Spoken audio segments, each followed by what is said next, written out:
বক্তব্য দেওয়ার জন্য অনুরোধ করছি। আসসালামু আলাইকুম ওয়া রাহমাতুল্লাহি ওয়া বারাকাতুহু।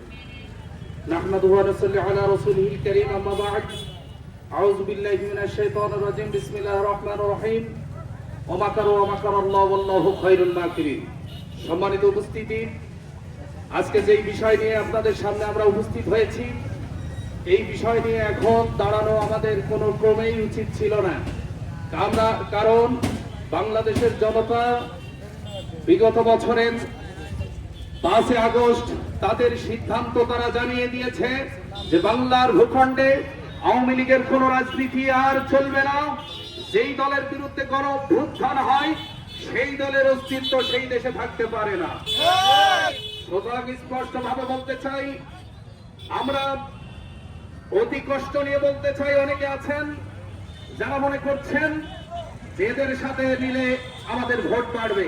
আমি তাদেরকে বলি, শ্বশুর গায়ে আপনি ইংল্যান্ড থেকে আতর যদি নিয়ে এসে লাগান, আপনি যদি পাঠার গায়ে আপনি সৌদি আরব থেকে সুগন্ধি নিয়ে এসে লাগান, কোশ্চিন কারো দুর্গন্ধ দূর হবে না।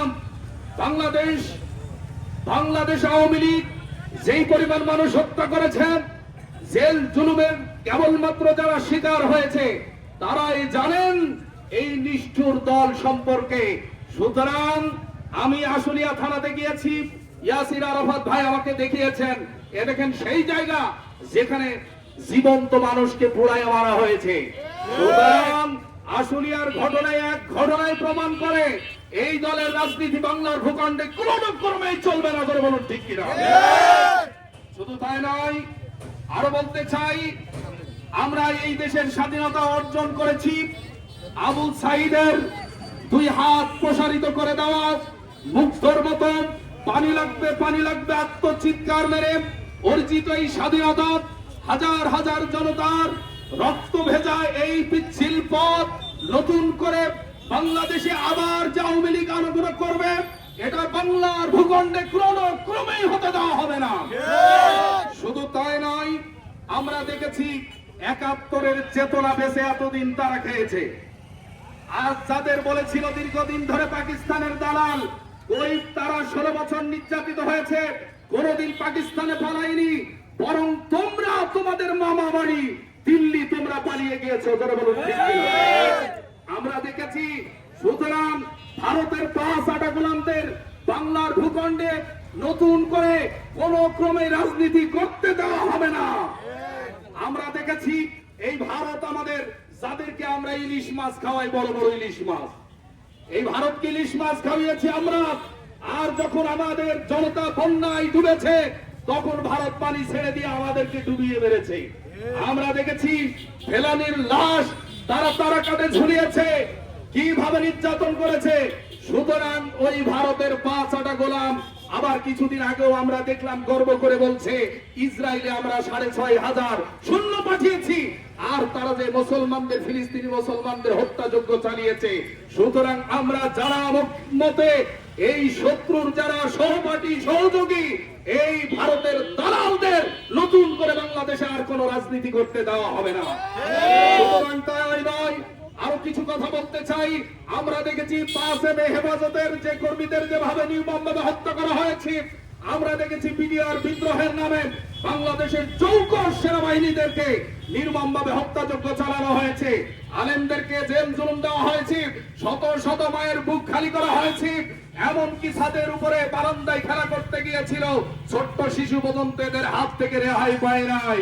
সুতরাং স্পষ্ট ভাবে বলতে চাই, এই দলের রাজনীতি করার অধিকার বাংলার ভূখণ্ড থেকে ওরা চিরতরে হারিয়ে ফেলেছে।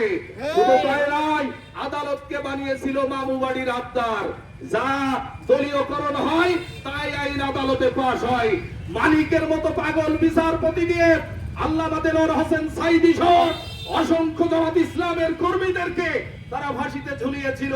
শুধু জামাত ইসলাম নয়, এই দেশের সাধারণ মানুষ, এমনকি আমাকে মসজিদ থেকে গ্রেফতার করে 5.5 মাস 7 দিনের রিমান্ড সহ এই আওয়ামী সরকার, স্বৈরাচারী সরকার এইভাবে জুলুম দিয়েছে।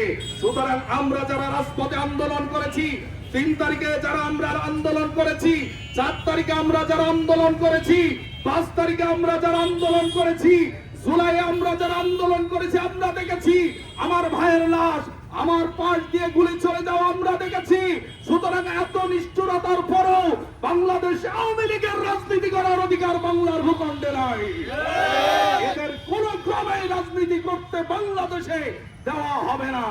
যদি এদের বাড়ির চাকর যদি 400 কোটি টাকার মালিক হয়, তাহলে চিন্তা করে দেখেন আজকে আওয়ামী লীগের প্রতি শুভাকাঙ্ক্ষী তারাই, যারা কোটি কোটি হাজার হাজার টাকা যারা লুণ্ঠন করেছে। সুতরাং বাংলাদেশের আর বালিশ উঠানোর নামে 8-10 হাজার টাকা, লক্ষ লক্ষ কোটি কোটি টাকা আর দেশের এই লুটেদারদেরকে আর নিতে দেওয়া হবে না। সুতরাং উদাত্ত আহ্বান থাকবে, বাংলাদেশ আওয়ামী লীগ নতুন করে আবার মাথা জাগাতে পারবে না। ওরা যেমন মামু বাড়ি দিল্লি গিয়েছে, ওদের রাজনীতিও জনমের মতো বিদায় নিয়েছে। সুতরাং স্পষ্ট কথা, এখানে কোন রকমের স্পষ্ট কথা নাই। এই আন্দোলনটা আমাদের সন্তানদের। সুতরাং এক বিন্দু রক্ত থাকতে নতুন করে আবার ওদের আন্দোলন আমরা বাংলাদেশে হতে দিব না। আল্লাহ তাআলা আমাদের সবাইকে এই দেশ জাতিকে রক্ষা করার তৌফিক এনায়েত করুক। বলুন আমিন।